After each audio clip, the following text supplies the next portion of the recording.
إنا كنا معكم أوليس الله بأعلم بما في صدور العالمين। আন্তর্জাতিক মানবাধিকার সংস্থা আশফের উত্তরা ব্রাঞ্চের শুভ উদ্বোধনী অনুষ্ঠান। উক্ত অনুষ্ঠানে প্রধান অতিথি ছিলেন এম আব্দুল হক, নির্বাহী পরিচালক।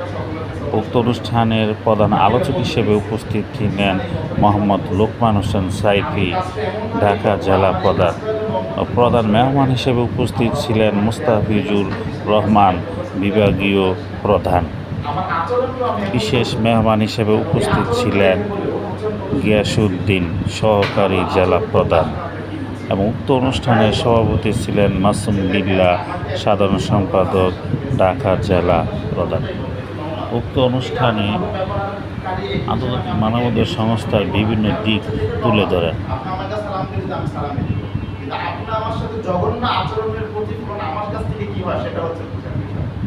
আমি ভালো আচরণকারী কখন? আমার সাথে সবচেয়ে জঘন্য আচরণ হওয়ার পরেও যদি আমি মুচকি হেসে সর্বোচ্চ ধৈর্যের সাথে সেটা করতে পারি, তাহলে এই আচরণ খুবই আমাদের রাখতে হবে। আমি স্টাফদেরকে সবসময় এই কথাগুলো সবসময় করে যাই। বিভিন্ন যেটা বলি সেটা হচ্ছে যে অন্যদের চিন্তা বেশি করা নিজের চেয়ে। আমি একা ধরেন ফর এক্সাম্পল, আমি মামুদিকে একজন কর্মী, আমি এই এলাকার 100 জন ব্যক্তিকে নিয়ে আমি ভাবতেছি 100 জন ব্যক্তি, চাল নাই, ডাল নাই, খেতে সমস্যা, জায়গা সমস্যা এই পিস্তি লোকটা কোথায় নাই না কোথাও একটু ঘন্টা সময় দেখতে তো পিস্তি মানুষ আমি একজন তিনি এই মানুষটার জন্য 1 ঘন্টা পর্যন্ত সময় রাখলো।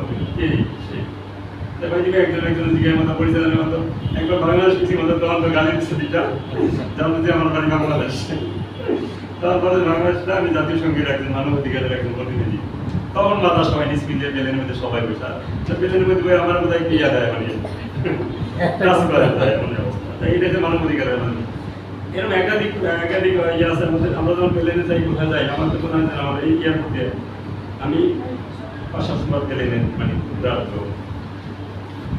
একদিন আমার মনে হয় আমার প্লেন এই এয়ারপোর্টে এখন কোনো আমাদের ব্যাগ লাখটাকে আমার লাগে দিয়ে দেয়।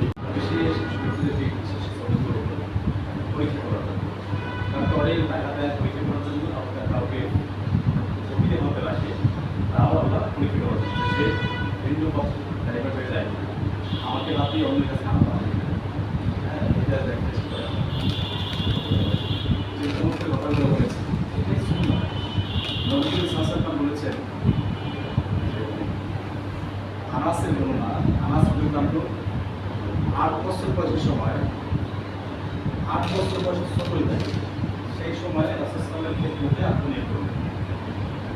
আনাস 10টা বছর রাসূলের খেদমত করেছে। আনাস বলছেন যে আমি 10 বছরে একটানা খেদমত করেছি, ছোট বয়স থেকে রাসূল কোনোদিন আমাকে ধমক দিয়ে কথা বলে নাই। কি জাতের আচরণ, কি জাতের চরিত্র, কি বৈশিষ্ট্য! নবী এই শিক্ষাটাই সারা পৃথিবীতে বিভিন্ন জন যে যেখান থেকে পেয়েছে ওইভাবে স্টাডি করে লিখেছে। প্রায় 6 লক্ষ লেখক রাসূলের জীবন আদর্শ, জীবন চরিত্র লিখেছে। তো এই যে জাতিসংঘের যে মানবাধিকারের জাতিসংঘের যে